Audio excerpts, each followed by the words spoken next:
Who could the Cleveland Guardians extend this offseason? How strong is Myles Straw's hold on the center field job? And is Tito's future replacement in the system already? Those are questions you wanted answered, and we're going to answer them today on today's episode of Locked On Guardians. You are Locked On Guardians, your daily podcast on the Cleveland Guardians, part of the Locked On Podcast Network, your team every day.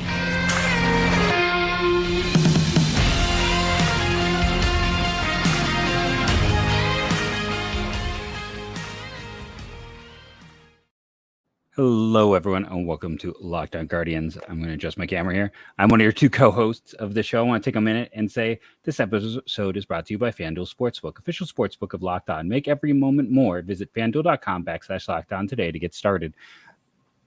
Also want to thank you for making Locked On Guardians your first listen today and every day, wherever it is you get podcasts.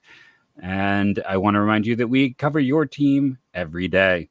That's Justin. I'm Jeff. It's been a while since we did the full intros. We both wrote about baseball for a long time before we started talking about baseball. So I guess, we were still talking, just more of the quaint old way of writing.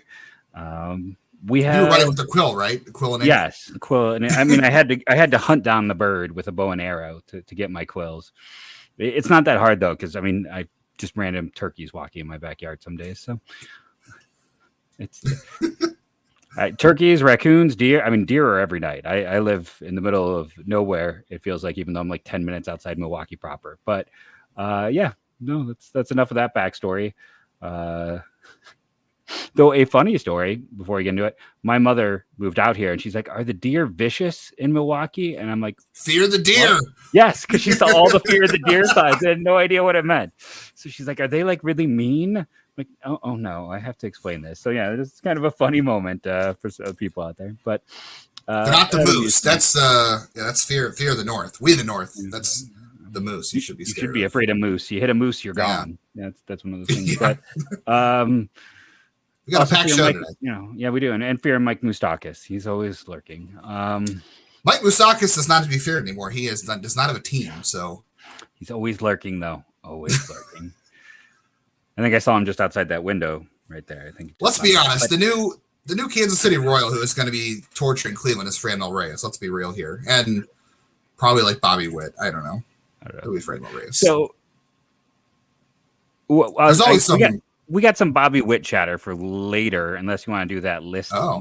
Do you want to do the list now? Let's do it now real quick. Let's recap yesterday. So yes, we did we did the prospect draft yesterday. If you didn't have a chance to listen, I had a lot of fun with it. I mean, I hope our listeners had a lot of fun with it because it was great to see Jeff screw me over taking 3 catchers. So I had to take a 17-year-old catcher who I don't even know if he drives a car yet. That was great. I enjoyed my pitching staff. I tried to screw with the pitching staff. But anyway, we had you vote on Twitter if you hadn't had a chance to see our prospect teams. I posted them on Twitter after we gave people a chance to listen. And here are our teams if you need a quick reminder if you're watching on YouTube.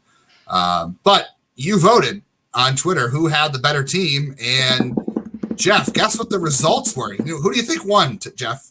Who had the better team? I mean, I obviously think I have the better team as long as we could stay healthy. That was a comment. Actually, I want to read one of the comments because that was really good. But the results are neither of us have the better team. It was a 50-50 dead split. Imagine that. So, and I think it's because I had a better pitching staff, and I think it's because my lineup was lacking, and you also took every catcher that was possible to take in the system, or that at least played stateside last year that was worth taking. Yep. So that was super fun. To corner a market. It was American capitalism at its finest in a prospect draft. I cornered a market and then made you pay. Yeah. So the one comment though from Craig, one of our listeners, said, in a video game, Jeff's team wins. In real life, we have to count for injury risk. I win. So, which makes sense, right? In a video game, your lineup is superior. Your pitchers probably don't get hurt, and you beat the crap out of me. But in real life, you got like 500 days lost to the injured list, and I win by default. So that was maybe cheating a little bit. But speaking of polls, this is not one. Well, it was more of a ranking than it was voting on. So over at all of our good friends in the Locked On Podcast Network and Locked On different teams of MLB hosts, we all voted on the top 10 players in the American League this year. So, Jeff, who do you think made it from the Guardians in the top 10, and where do you think they finished? Oh, no, Jeff froze at the most inopportune time. That's unfortunate. Well, I'm going to have to spoil Jeff's surprise and do it for him. He's back, sort of. He's not there, but he's there somewhere. Anyway, the surprise is, if you're watching on YouTube, you can see the graphic. Again, make sure if you have a chance to watch us on YouTube, we do have a show if you want to look at our faces. But, Jeff, I'm spoiling the surprise for you since you were MIA for a second. Jose Ramirez finished 6th in the rankings, and he was the only Guardian. So, according to Locked On MLB host, Jose Ramirez is the only Guardian in top 10 players coming into the season. He finishes at 6th. Any disagreements with the list, by the way? It's Shohei Ohtani, number 1, Aaron Judge, number 2, Mike Trout, number 3, Yordan Alvarez, number 4, Julio Rodriguez, number 5, and Jose at 6. Any disagreements there with the top 5 and if Jose should be a little bit higher? I voted him 5th, if I'm being honest. Yordan being defense only. Right. I didn't have him as high. I don't think I had Tucker in the top 10. It was also a little bit ridiculous as I put Bobby Witt in the top 20 players. Not to rag on our own network, but it's well, that's the easiest ranking because he is clearly the worst player on this list by a country mile. He's not a bad player, but he's not up. These guys are all established except for Adley Rutschman. Although I guess some Julio. people argue that. I mean, you got two rookies here, but at the same time, Bobby Witt was the 5th best rookie in baseball this year, 6th best rookie in the American League. He was not even a top 5 rookie, in my opinion, because of Kwan, because of, George Kirby. He was fine, but he was not spectacular. Yeah, there were no that was my biggest, and even in chat, we kind of made fun of this list when we got it because of that. Multiple people. I don't have an issue with Jose at 6. I think there's kind of a clear 6. To me, it was the first 6 names were very easy to come by. And then I did put Vladdy 7, and I think I did put Devers 8. But it was to me, it was pretty clear top 6. I would just move Rodriguez up 1 spot and Jose up 1 spot, and I would put Alvarez 7 or 8. Which is what I did. That's what I did.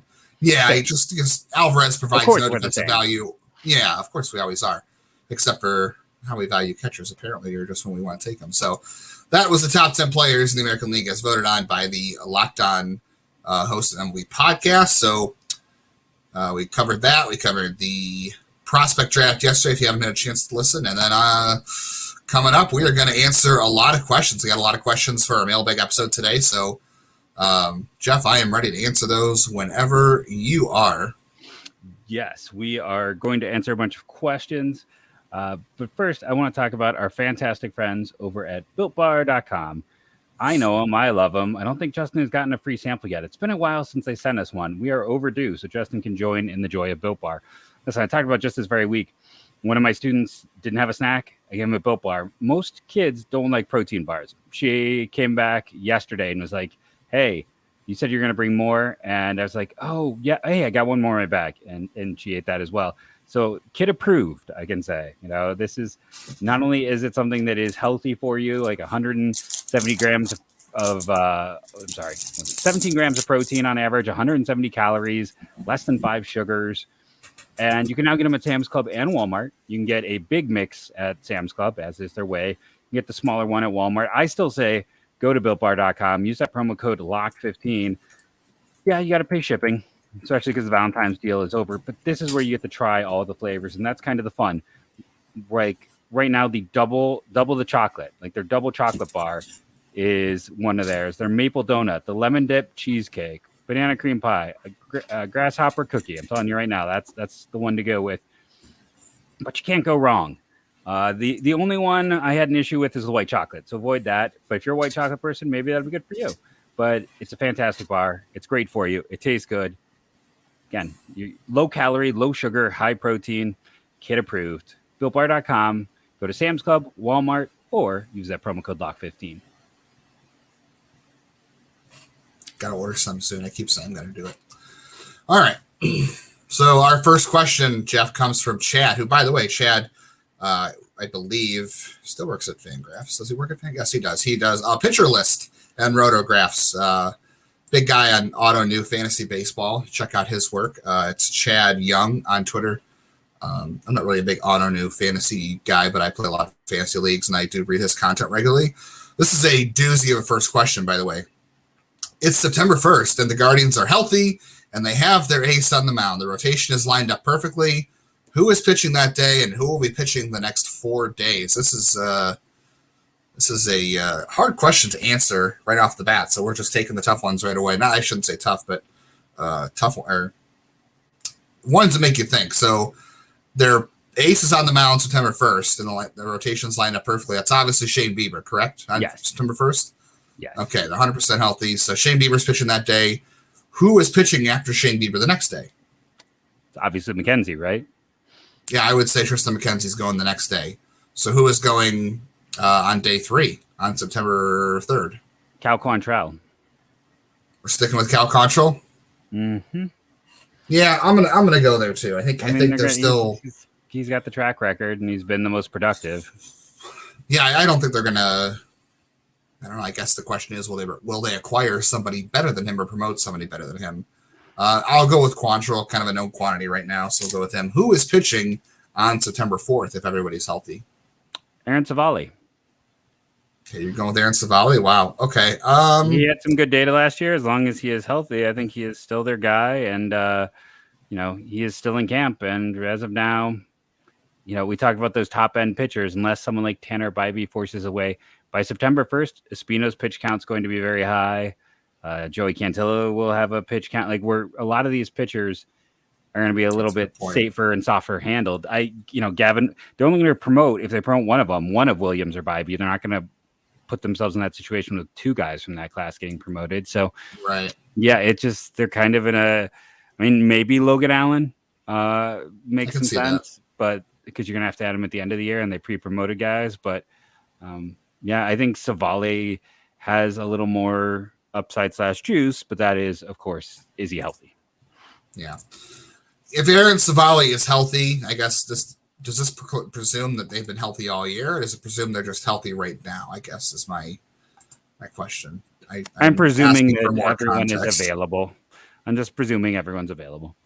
Okay. Well, yeah, they're available, but does that mean they've been healthy all year? Has Savali been healthy the whole year at that point? Is that a different question, do you think? I don't think so. Because, even with his health issues last year, they still started him in a playoff game. They still believed in him to that degree with everything going on. And I know it was a weird situation, but they didn't care about the repeated health issues so far with him. So, okay, that's fair. I'll say Savali is pitching on September 4th then. Yeah. Okay. So who is pitching the 5th spot? Zach Plesac. That's a fun answer, Jeff. Why don't you just, you were killing my vibe before the podcast. We'll get to that in the after show. If you're listening right now, wait till the after show when we talk about that. Okay, I'm gonna get back at Jeff for that.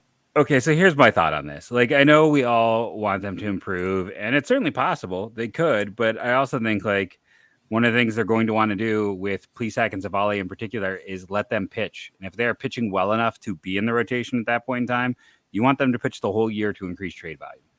Because after last offseason, they were really limited. And I think, you're not going to move these guys.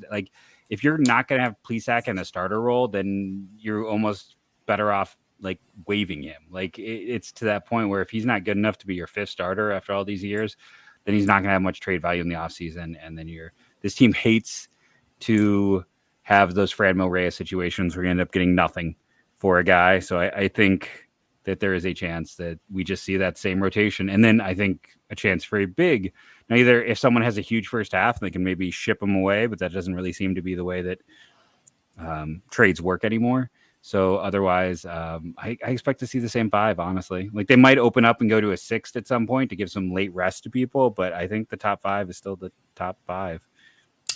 If everybody's healthy, that means Cody Morris is healthy. I am saying Cody Morris is the 5th pitcher in the rotation if everybody's healthy at that point. I think it. But does he have an innings limit too? Maybe, but like you said, if he's healthy, that means that they've already been careful with him at that point. And okay, fair enough. I'll say if he's healthy, he's in the rotation by then. And if I were to pull someone else, I would have pulled Logan Allen. Yeah, because he'd be my sixth.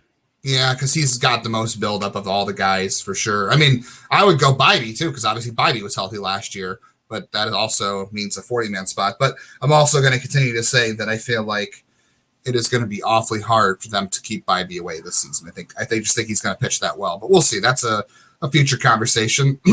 Are you ready to move on? Yes. I'm just going to say it does feel like there's a chance for that to happen based on everything we have heard. You just say big fans. Yeah, big fans for sure. All right, Aaron, one of our that's your buddy from Virginia, Jeff. What does the ideal bench look like for the Guardians to start the season? Feel free to pick whether or not Tito runs with an 8-man pen. So first off, let's go backwards. Also, Division I baseball kicks off tomorrow. I don't know if the Guardians will be interested in Jake Geloff, brother of Zach Geloff, but certainly an interesting name to keep an eye on as far as Virginia hitters go that never seem to make an impact in the majors. All right, first off, Ryan Zimmerman. You got Ryan Zimmerman. That's right. Okay, so it's Ryan Zimmerman, Brandon Geyer. It's pretty bad. It's a pretty big list. Okay, so first off, is Tito going with an 8-man bullpen or is he going with a bigger bench? Let's address that first. I think 8-man, especially in April, right? Yeah. Okay, so who was on the bench then? Who was on the bench if he has an 8-man bullpen? Because that means you have 5 guys for the bench, right? 4 guys. He'll take my approach and have Fry and Lavastide on his bench. I'm kidding. That's just me throwing some from shade. He got the idea from you, obviously. Yeah. I learned from you. There's a reference for some people of a certain age. I think, undisclosed catcher A, whoever that is. I think Gabby Arias. I almost said Rodriguez. Nope, not Gabby Rodriguez. That would be that's a sure fail statement there. I think Gabby Arias. I think Will Brennan, because there's not much left for him to prove. And then I guess the debate is for me on that 4th spot, which way do they lean? Is it Freeman? Is it someone else? Could they? It's like I have a hard time seeing Palacios, even though he spent some time up here in the past and spent a lot of time with this team last year, just because I don't even know what his position is. So yeah, it's kind of a weird situation where it seems like kind of a default 4, but I'll be curious how what you think of the. Yeah, I'll go with Cam Gallagher. Obviously, as the catcher, we are assuming an 8-man pen in April because Aaron's question was to start the season, so that's 8-man pen. Obviously, definitely Arias will get a chance to get some at bats, whether that's platooning at first base with Naylor or whatever, and then Will Brennan will probably split time with Straw and Gonzalez in the outfield, depending on the matchup that day or how things are going. We're going to get to a Myles Straw question here in a few minutes. And yeah, I think it's between Freeman or I guess Palacios. I don't know. You're right. Palacios to me feels like a trade candidate in the spring. I know they need a little bit of depth, because if you trade Palacios, guess what? You have nobody on the 40-man roster as far as outfielders go besides Valera and Noel. But I'm not counting Noel, but do you really need to have? Do they view him as an outfielder? I have a hard time knowing if they even think he can catch. That's the only position he played last year. He didn't play second base. So he is an outfielder. He's a pinch hitter outfielder. He doesn't play the infield anymore. He played second base for his the Puerto Rican club when they won the championship this winter, but he did not play any second base last year for Cleveland. So that makes you think that he is just an outfielder. So that makes him limited. So I would say I've heard people think he's just DH only, kind of. So that's why I make that statement. Yeah, I would probably say because the infielders aren't going to sit much, like Rosario plays every day, Jose plays every day, Jimenez is going to play every day. I'd probably say they're going to go with Richie at first instead of Freeman, because although Kwan and Straw and Brennan and Kwan are all left-handed, so it's tough. But maybe they'll use they are kind of right-handed heavy. It feels like, I don't know. There's a really good balance this season, to be honest. So I don't know. I'm going to go with Palacios just as a pitch hitter type for now, although I think he could be traded in spring training. And then Will Brennan, that would be my 4. So Gallagher, Arias, Palacios, and Will Brennan. Give them 2 outfielders, especially if they ever had a day where Gonzalez or Naylor are playing right field and they need defensive replacement. They want to keep a guy on the bench. But I could see, I would like to see them consider David Fry, even with Cam Gallagher as the backup. I'd like to see him consider David Fry. So we'll see. I'd rather have him than Fry. And I think, we've spent so much time breaking down this 40-man roster. It is kind of interesting to sit back and be like, man, so much of this talent is not ready. Like they're kind of up against it in terms of roster construction right now. Like they don't have roster fodder. 5. Well, there's not even like roster, like it's deep, but it's not immediate help deep, right? Like there's only really 5 names to debate for 3 spots. The catching thing is a whole different thing, but for 3 spots, it's really only, I guess, 4 guys. You're not going to drop Noel. You're not dropping Valera. Like they're kind of up against, again, this is why they needed to, I am okay with the Benson deal, but like in an ideal world, why they would have made a bigger deal, for something else, like combine a few players and get yourself. Corbin Burnes. He is very unhappy. He is. Corbin Burnes is almost as unhappy as Justin was yesterday when I announced I was drafting David Fry. He was almost how unhappy Corbin Burnes is. Yeah, Jake. So Jake asked, or I'm sorry, not Jake. Patrick asked a similar question, but bench players this year. So we just kind of answered that. We answered Jake's question or Patrick's question. We have a Jake question coming up. Do you want to move on to Ethan's question, or do you want to? Let's pause here and then run back in and talk about Ethan. Is that our coworker, Ethan? Probably not. It is not.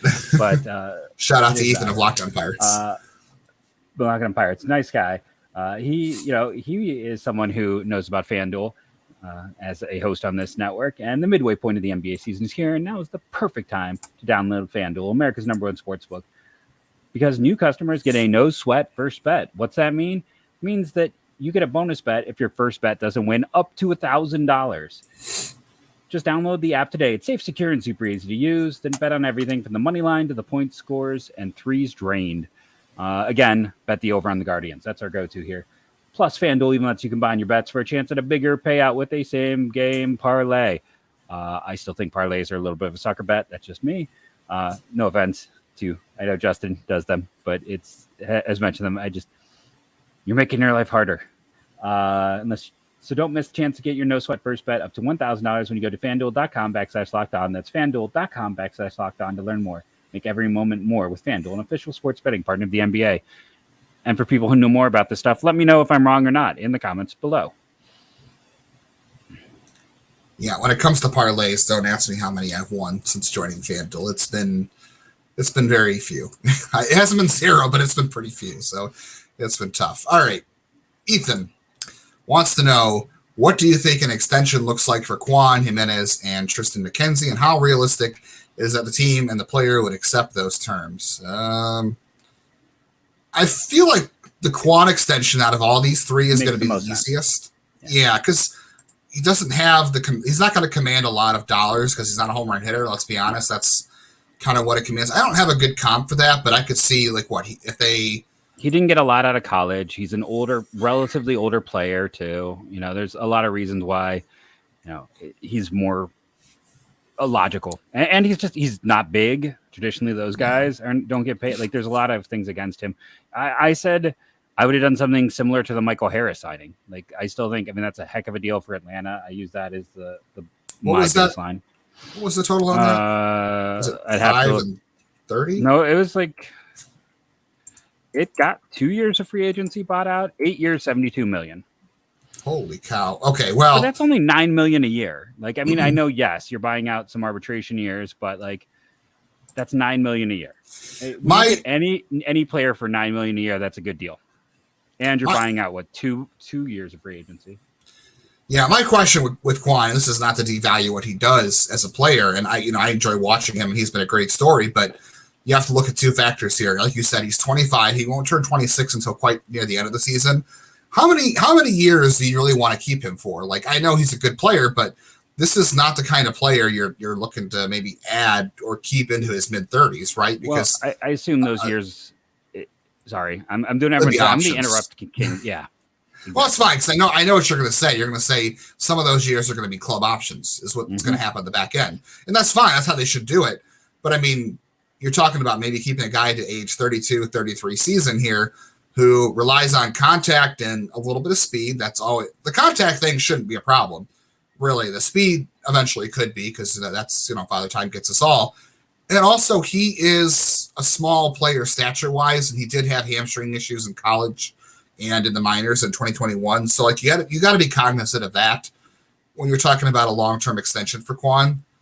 And again, I don't want to devalue what he's done and how important he was to this team last year and how good I think he can be and how enjoyable it is to watch him. But I don't know, like I wouldn't go crazy. Do you think a little more than the Myles Straw deal makes sense here? Like maybe we're talking like a 6-year deal worth like 30-something million and some club options tacked on at the end. Like, I don't think you're talking a lot. Myles Straw, his was what, 525, so maybe 640. Yeah, but Straw never done what Kwan had done. Like, if I'm Kwan, I say no to that. Like, I'm like, I'll bet on myself because, the approach to baseball is changing. Contact rates are becoming in vogue. Multiple teams chased him this offseason. Yeah, it's probably actually a happy medium between Straw and Harris. Yeah, you're right. Yes. Yeah, Harris was 872. So maybe like what about 6 and 55? Yeah. I was going to say 6 at 60 or 6 at like under 10 million average value per year. Just I would say something like 8 at I would go like 8 at 60 maybe, or 7 at 60 with the last 2 being option years. 7 at 60, last 2 are option years. So you're talking about potentially 9 years of control? That's a lot. Total. No. Oh. 6 and 7 are option years. Gotcha. Okay, that makes sense to me. Okay. Yeah, I think he's the easiest one to track down because of his certain value set. Andres Gimenez, I don't know. One of the guys I write with over at my newsletter pitched this to me, and this is what I came back with. The Jason Kipnis contract to me with Jimenez, I think makes sense. Jason Kipnis before I believe it was 2015 season, 2014 signed a 6-year, $52 million deal. He was a little bit older at the time when he signed it, but I don't know. I think 652 might be close to the range for Jimenez. No, although that would be close to Kwan. I think like Jimenez just had a better year than Jason Kipnis ever had. That's true. Right? He just had a gold. So it's got to be. And Jason Kipnis was never a Gold Glove defender on top of having the offensive year he had. And yes, there's a chance for aggression, but Kipnis was older. Yeah, and he was older. Like I think. I mean, if you're talking to him, he's again. I look at something like that Harris deal. He's probably going to expect north of that. Like, I mean, he outperformed Harris, and yes, it's technically in his 2.5 season, but I think he's gonna be pricey. He's got, he's like I said, 3 seasons in the bigs.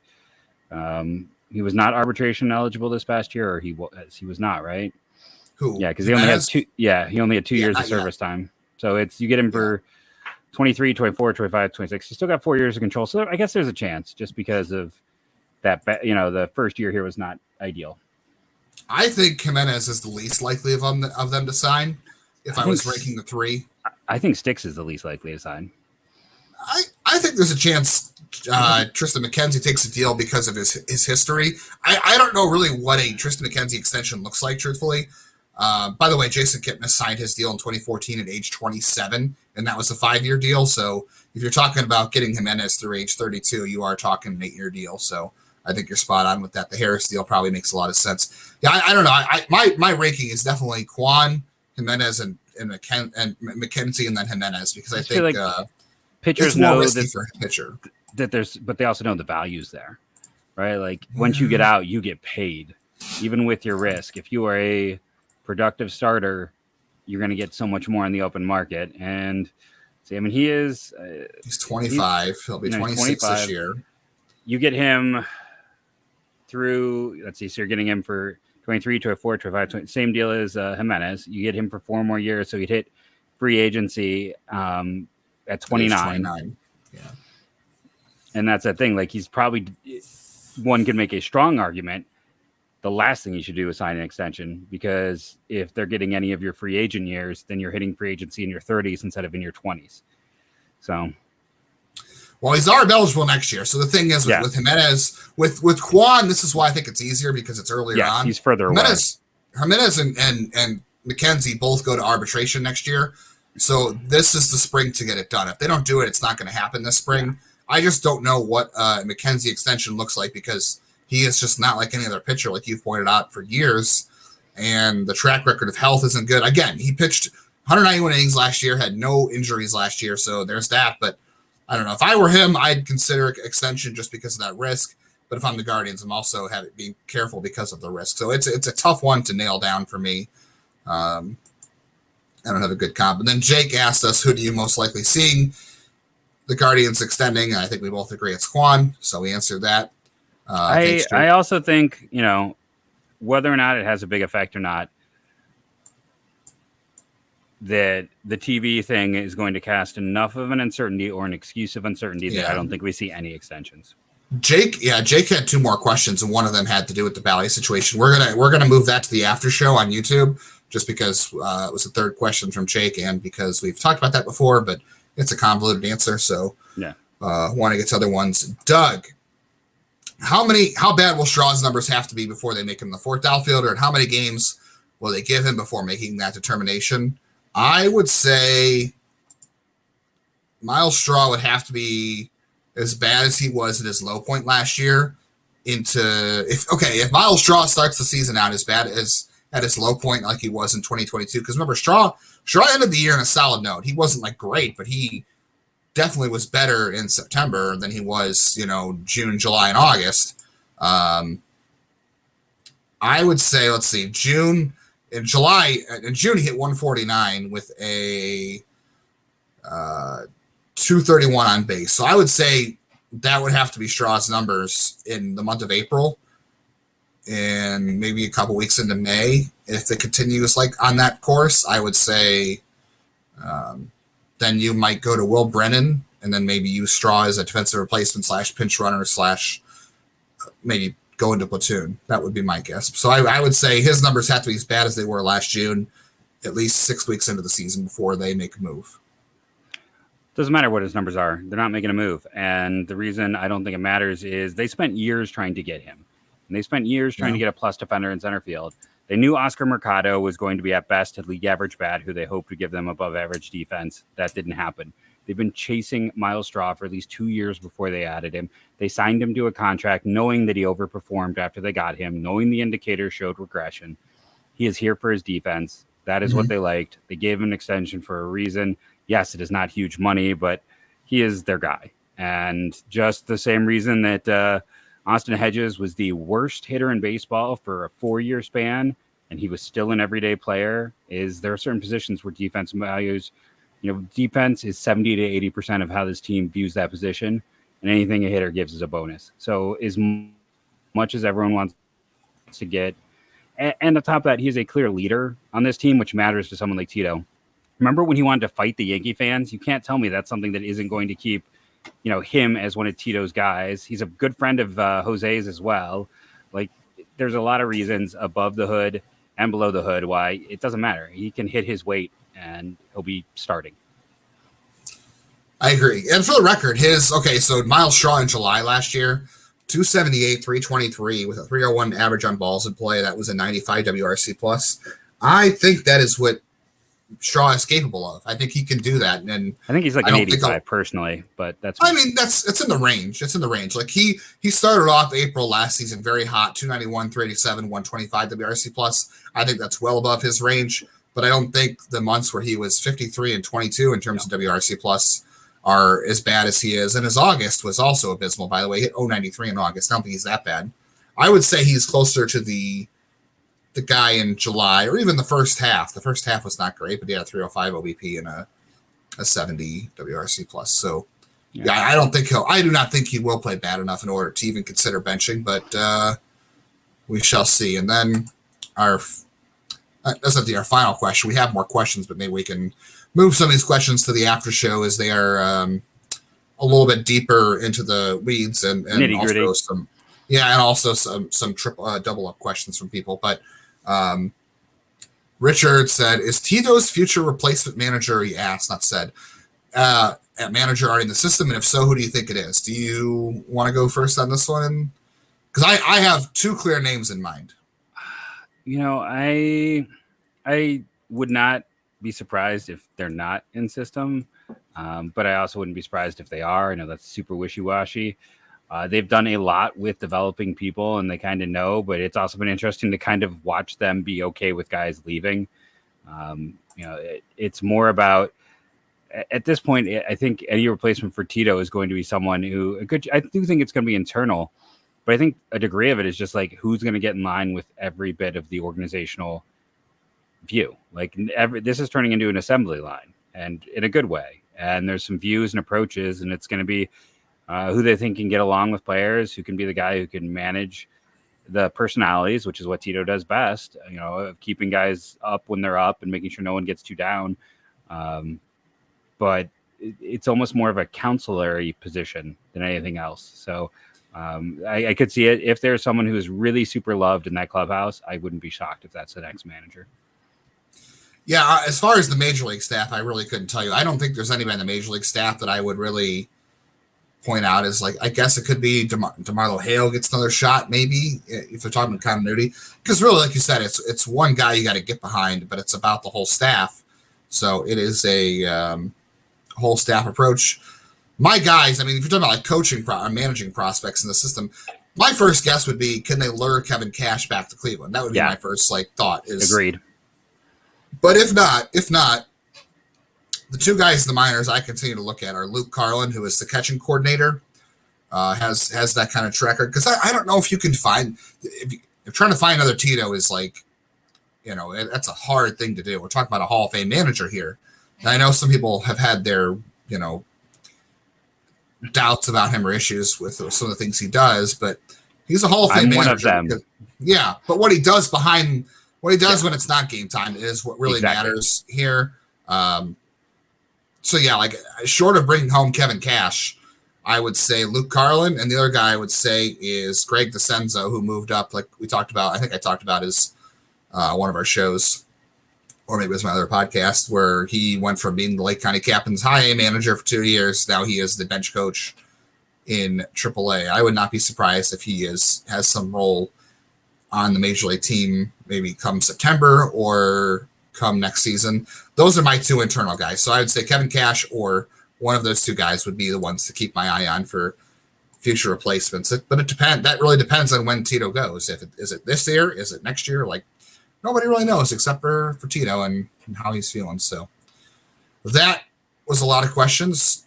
Jeff, do you think we should? I think we'll carry the rest over into the after show. We're kind of going a little long. So and Jeffrey, Jake has two more questions, and Jeffrey, not you, Jeff, but another Jeffrey has questions. So if you're listening, check YouTube to get your questions answered, because we're definitely gonna answer them on YouTube. And Jeffrey's came from YouTube, so there you go. There we go.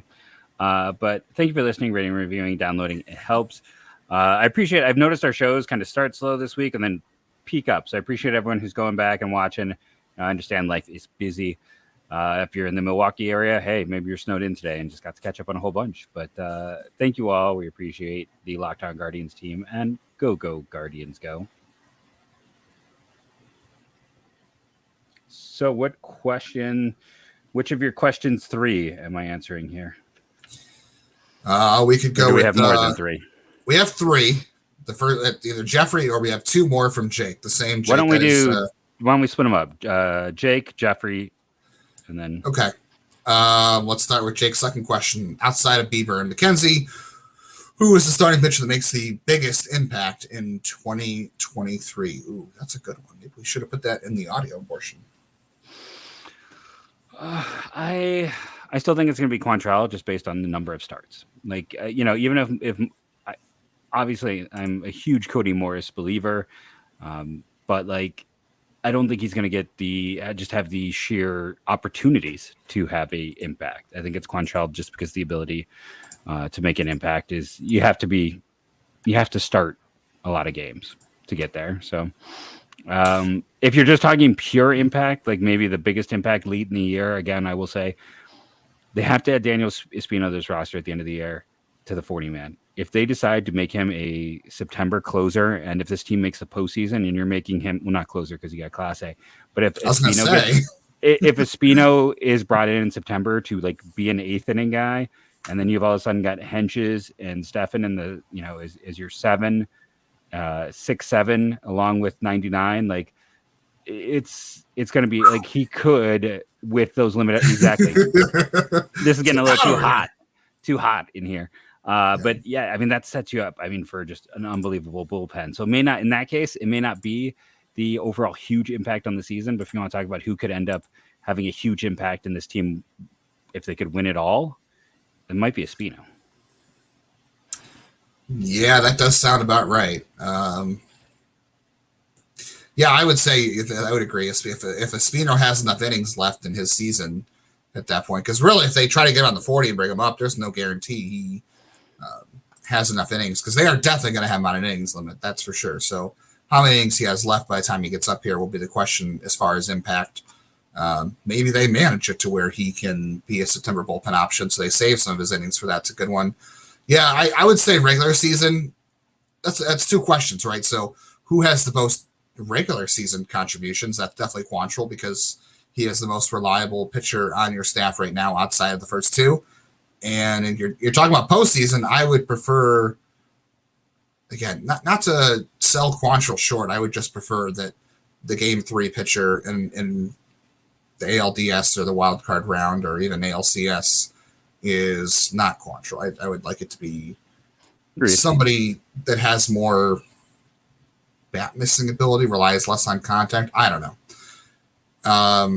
I'll say it's Corbin Burnes. No, I'm not going to say Corbin Burnes. I will go with, screw it, I'm just going to go with Tanner Bybee. I don't know. Tanner Bybee's going to be my answer for everything from now on. Whenever he asks me a question about pitching, I'm just going to say the answer is Tanner Bybee, because obviously I'm leaning into it at this point. But so if it's not Espino in the bullpen, it's not Quantrill, it's Tanner Bybee or it's Corbin Burnes. I'm not going to give you any other answer besides those two at this point. Yeah. Agreed. All right. Jeffrey wants us to rank the outfielders brought in from last year's draft. And that includes Justin Boyd now. So, Jeff, I'll let you answer Jeffrey's question first. Yeah, he actually initially asked us where they would land, and then he commented back like, I should just listen to the whole show because you let us know that later on. No, but we did. For me, I'm going to go with Boyd. What? I'm kidding. So, DeLauter, Boyd, Lampy, Linscomb, Flip, Zarte, and Kavanaugh for me. And that's the list. I would agree. Yeah, DeLauter, Boyd, Lampy, Lipscomb, Zarate, and Perez Kavanaugh. Although, when I talked to Nate Thurmond from my other podcast, he had a lot of good things. His roommate is Perez Kavanaugh. He had a lot of good things to say about Perez Kavanaugh. So yeah, I'm not talking trash either. I just really like I can't say his name now. Sorry. Angel Zarate. Yeah. Thank you. I like him. I think he was a great pick. I was a big fan. I think he's one of those guys, like, if you want a deep sleeper in the system, I would label him. Yeah. We could have talked about him the other day. Yeah. So it's not, no knock on Kavanaugh. Play defense. Yeah, the dude could play defense. Man, that guy, I'll post a video somewhere. Man, that guy went and got the ball last season for North Carolina. And, typical Guardians play. Doesn't strike out, doesn't take some walks. So that's fun. All right, Jake's second question. We've addressed this kind of in the past, but will Valley's situation affect the current team in 2023? Will they reopen an opportunity to trade Rosario's contract? I do not think they will trade Rosario. I think they'll stick with him all season. I don't think they'll extend him, but I think they'll hang on to him. And I don't think the Valley's issue is going to affect them this year in terms of who is already on the roster. Do I think that it's going to affect them from handing out extensions or acquiring an external player to add to the team that maybe does make a significant amount of money? Yes, I do think that could impact them, but I don't think like you're going to see them trade guys away on the team just to cut payroll. I think who they have is already who they have. The only way Rosario gets moved is if this team is out of playoff contention, which I don't see happening. Agreed. I just think it shouldn't. Here's the thing: baseball money has become more important than the gate. which we talked about. So the uncertainty with what has become kind of the yeah. certain money, no matter how we want to phrase it, does scare teams. Like teams are a little leery right now. That was the certain money. Your gate is uncertain. Fans are fickle. Cleveland fans have been very fickle, and we always know this is a bottom 5 to 10 attendance team. That's just the way of it. So that for them in particular, they really count on that TV money, and now they don't know. I mean, again, yesterday we talked about at the start of the show, but it's like they'll get some money, but we don't know what percentage that is. And that means now their gate is fickle and their TV revenue is fickle. And I think while it won't cause them to rush out and rip anything down, it does mean, like, you and I could discuss the idea of trading for Corbin Burnes. $10 million might be too rich for their blood. Yeah, that might not happen now just because of money. Like there might be no more additions and there might be no extensions. Yeah, I would say that for sure. That's unfortunate. But probably true. So thanks for all the questions this week, everybody. That was fantastic. Early on, it was, like you said, with our shows on YouTube, it starts out slow and then slowly gets better. And that was how it went with the questions. We had 1 or 2, and then we ended up with the 8 or 9. So that was super cool. One thing, I got a few more things. You got time, Jeff? Oh, 100%. It's our last show of the week. Let's go out the bang. When the Guardians announced their promotions a few weeks ago, I forgot to bring this up. One of their promotions was a Hall of Fame induction night into the Cleveland Guardians or Cleveland Baseball Hall of Fame over at what's the Hall of Fame called in center field? Boy, I really shouldn't. The park. Heritage Park. Heritage Park. Yes. There you go. I almost said League Park, but I know that wasn't it because League Park is still a stadium that exists. But it doesn't say who is going into the Guardians Hall of Fame. Any guesses that who it could be? We have no idea. It's not like any of us know. It's my first guess that I kind of wondered about is Sabathia. Like, is he worthy? I mean, like the weird thing with CC is like it took him a while to get going. Like his, he was a solid pitcher for a while, but not necessarily a great pitcher. But those last 2 to 3 years, he was a great pitcher. But he pitched a lot of games in Cleveland. When he goes into the Baseball Hall of Fame, it's probably going to be as a Yankee, not as a Cleveland pitcher. But, he's a Hall of Fame level pitcher who did spend half of his career here and has been retired for, was it this year his first year out, or was that 2 years out now? 2 years out now, right? Was 2019 his last year? Yeah. So it's like it's about the time for that. Could they do something with John Adams? But that would have been they didn't, the schedule was announced before he passed, right? Or at least put together. It was a little it was after, I think, actually. Okay. But he is already in the Cleveland Distinguished Hall of Fame. He is already technically in the Distinguished Hall of Fame. So I don't think it would be him unless they're doing something more official, which I could see, but I think it would be somebody different. Sabathia is a good one. Is it too soon for Jason Kipnis? Is it too soon for Jose Ramirez? Is Kipnis going to make it? Is a question, though. Like, is he, with some of the health issues and kind of that short peak? I don't think he's going to go on to the I don't think he'll go on to the ballot. I'm just saying for the Cleveland Hall of Fame specifically. But yeah, I mean, even for the Cleveland one, do you think it's enough? I do think so. I could see. I don't think Andrew Miller were, even though he was impactful. I can't see that being already. I mean, I don't think enough time has passed for him. The only what I could think of was Victor Martinez. I think Victor Martinez is a clear. Someone commented in terms of people who loved Cleveland, Victor. He did not want to go. Yeah. Speaking of that, Victor Martinez took a job with the Toronto Blue Jays front office because of his relationship with Mark Shapiro and Ross Atkins. That's interesting. They traded him away. And, was Anthony the one that traded him away with Ted? He'd taken over at that point? That was still Shapiro. That was before 2012.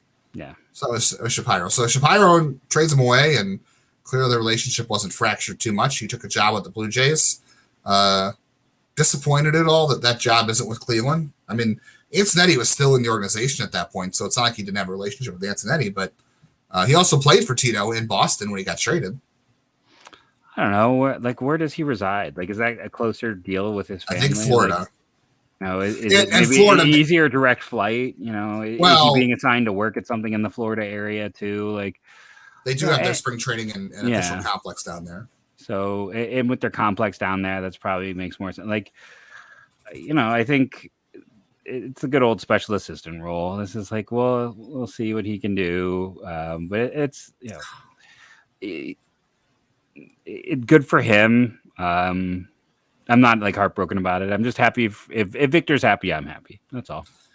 Yeah, so that's cool. He's got a special assistant role. Speaking of special assistants, I don't know why I didn't think of this when we were talking about the Guardians Hall of Fame, or the Cleveland Baseball Hall of Fame, I should say, since it'll include Indians and Guardians eventually. If it's not Sabathia and it's not Martinez, it better be Grady Sizemore. Yeah. There is no question that man should be in the Club Hall. I'm not saying Baseball Hall of Fame. I'm saying the Cleveland Baseball Hall of Fame. If he is not in there, I will start the club. I will start the protests and the marching to get him in. I can happily. I'll be with you. I mean, he's one could make a case he is the greatest modern center fielder in this team's history. If you want to look at peak performance. Mm-hmm.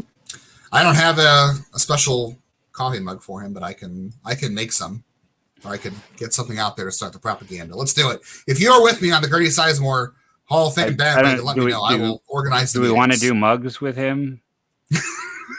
Well, that was why I get. That is why. You ruined the joke, Jeff. So come on. We'll make the mug of that picture on the front of him with the mug, and then it can be, I don't think he would appreciate that as his official Hall of Fame campaign, but we'll figure something out. Again, if you are on the Grady Sizemore Cleveland Baseball Hall of Fame bandwagon, let me know. I will start organizing the meetings for us. Because 100%, because he was on a Hall of Fame track before. He is the greatest what if of my lifetime. And he did enough in Cleveland to get in. Yeah, I mean, at age 27, what he accomplished was amazing. Yeah. We'll get out of here. We still have some time left. We've burned through a lot of great stuff, so I hope you're enjoying the after show and today's podcast, as we are giving you a lot for the last show of the week. We love to talk about the Brewers. I love to talk about the Brewers. Jeff lives in Milwaukee.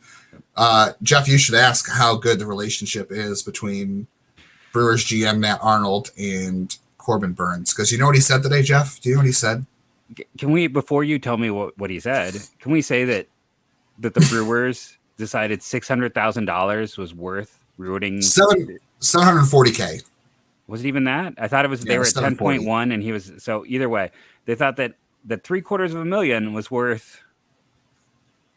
And I knew, I'd seen a few people report in Milwaukee like, this is not going to go well. This is not smart. They shouldn't do this.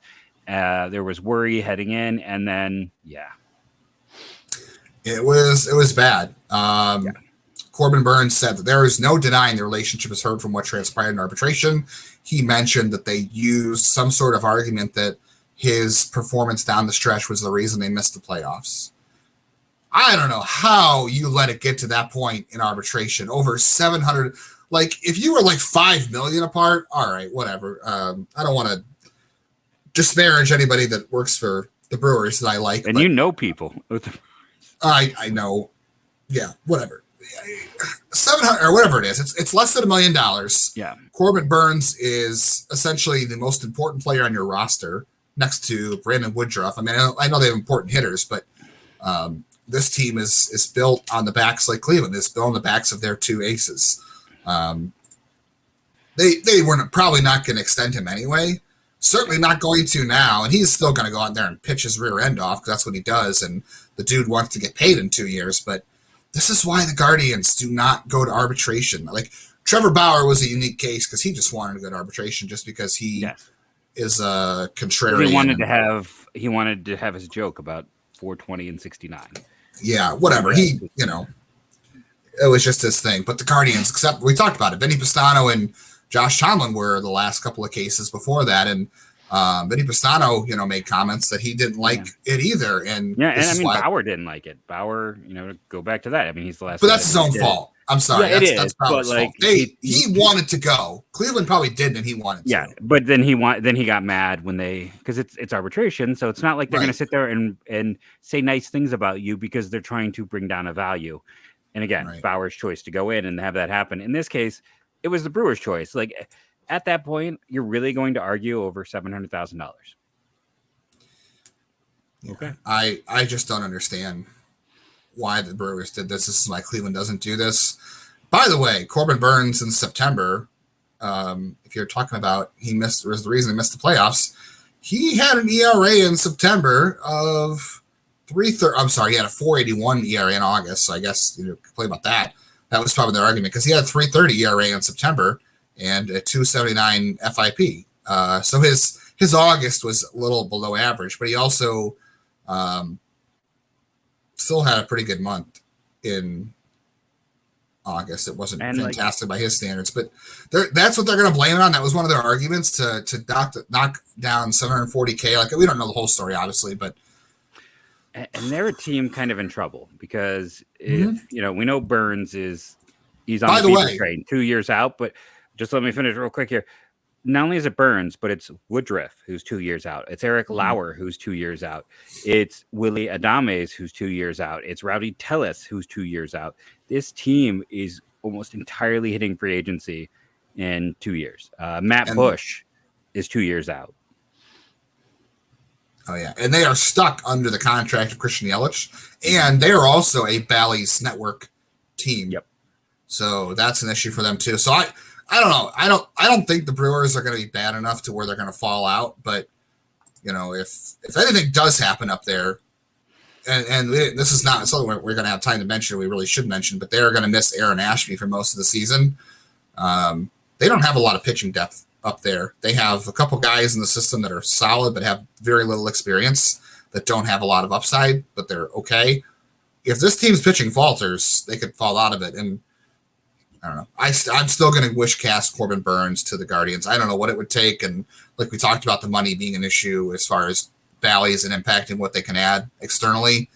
But I don't know. If I can avoid trading a one of the big three, if this is a team that with Adames being 2 years out, if they need a shortstop because their prospect pool, Terang's a shortstop, but he's probably going to be their starting second baseman.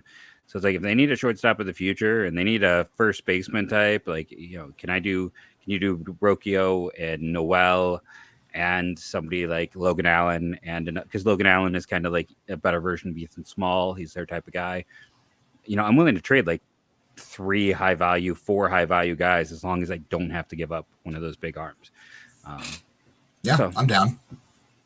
Yeah, I agree. I don't know. I'm not sure what they go for. It depends on what money Cleveland can add, and if the Brewers even fall off, because the NL is not fantastic, and I do love me some Brewers baseball, but maybe that's for the reason. So I will keep wishcasting that. And then, while we're on the subject of pitching, to close out the week, Frankie Montas is having shoulder surgery. He is expected to miss most of the season for the Yankees, and Nestor Cortez is already dealing with the hamstring injury. I think that is going to cause him to maybe miss the World Baseball Classic. I don't know. I have been wrong on Baseball Classic news recently, so I don't want to be too ahead of myself, but he is going to be ready for opening day, according to Matt Blake. But I don't know if he's going to miss the World Baseball Classic. But has Luis Severino's arm fell off yet? Not that I'm aware of, but he probably has only thrown one bullpen, so give it time. But the Yankees say they are not going to pursue a trade of a pitcher with Frankie Montas missing the season. So they're prepared to go with Garrett Cole, Carlos Rodon, Luis Severino, Nestor Cortez, and Domingo Germán this season. Is that just them just saying we're not going to get suckered into a trade? And then, not that I think that they'll go for, I don't think it makes sense for the Yankees to be like, oh, we'll take Aaron Civale or we'll take Zach Plesac, because I know we talked before recording that. It makes a small amount of sense just to get any type of security, because I guess, but I'm not making a move for. I don't think they would command a lot, but to me, I'm looking at we were talking off the air, okay, David Garcia hasn't really panned out how we thought. No, David Garcia last year, by the way, ERA is a flawed stat. His ERA in AAA last year was almost 8. His ERA in AA was over. God. He is completely imploded. He's still. Okay, he's a lot worse than I thought. You're right. Never mind. Okay, so maybe you're right, because I was going to say, well, instead of trading for Plesac, I'd probably go for Garcia or Schmidt or Randy Vasquez, and maybe they will. But I think Schmidt is probably their fifth starter. But Matt Crook is on their 40 man, and he's 28 years of age. He's never made it to the big leagues. They don't have great depth. Johnny Brito is one of the guys who maybe they would roll to, but he didn't miss bats last year in AAA. It's how much do you believe in Randy Vasquez's curveball? Do you put Jonathan Loziga back in the rotation? I don't know. The point is here, they're going to regret that Harrison Bader deal pretty soon for Jordan Montgomery. I mean, Bader was great for them, but they need, do they need pitching? Yeah. So the point is, like, Rodon's had injury history. Severino's had major injury history. Nestor Cortez has a hamstring issue already that, those things can go throughout the year as they've seen. So you never really know. The point is they're going to need a pitcher. And I just wonder if the Yankees are just posturing, saying, yeah, we're not going to do that because we're not going to get suckered into a trade. But you never know. I'm not going to say who I'd like from the Yankees if they would even do it. Like, I would take Andres Chaparro if that would even work. I don't know if that's enough that's too much. The guy who stood out to me that I thought was very much a Guardians type of pitcher was Drew Thorpe. From last year's draft. Was he Irvine? Maybe I'm wrong. UC Irvine? No. I don't remember. San Luis Obispo. Who was the other pitcher that looked like? I think Houston took him. Who was that guy? Trey. Trey, and I love. Trey Dombrowski. That was the other guy I was thinking. Similar pitchers. Anyway, I don't know. I'll be keeping tabs on what the Yankees do pitching wise because I don't know. I feel like they're going to need a starter, and I don't think Cleveland's out there like, hey, you need a starter? We'll trade you somebody. You need a starter? We'll trade you somebody. But I don't think they're going to rush to trade with the Yankees. So no, but I think that it's worth keeping an eye on as far as the Yankee situation and the Guardians situation with pitching throughout the year. No, agreed. Well, that is all I have. We have gone certainly a long time. Is there anything I missed? I don't. Some catchers. Catchers. Yes, I missed catchers, of course. I did miss catchers in yesterday's draft. Hey, we didn't say if we were building for the short term or long term, right? So there's a good chance that my catcher could be better than your three catchers. Okay. There is that. No, I mean, maybe Tim McCarver passing away is something of, actually, he was with the Cardinals and like, I heard him here or there through the years, but it's like, I don't really have a strong memory of him. Maybe that's sacrilegious to say, but that's why, I didn't have a whole lot to really say with Tim McCarver. As then like, that was a name I knew. If I heard his voice, I could identify it. Yeah. I had heard he was a good broadcaster probably prior to when I was watching baseball, and I don't have any strong memories of him either, but I saw a lot of people who said that maybe they didn't appreciate him as much as they should have in his later years, but they appreciated how good he was, in his early years as a broadcaster. But either way, condolences to the McCarver family, a baseball legend without a doubt. For sure. I think that's it. Again, give us ideas below, things that you would like us to talk about as we get more and more into this season. We are definitely looking forward to the return of baseball. So, yeah. And lots of good things ahead. Very much so.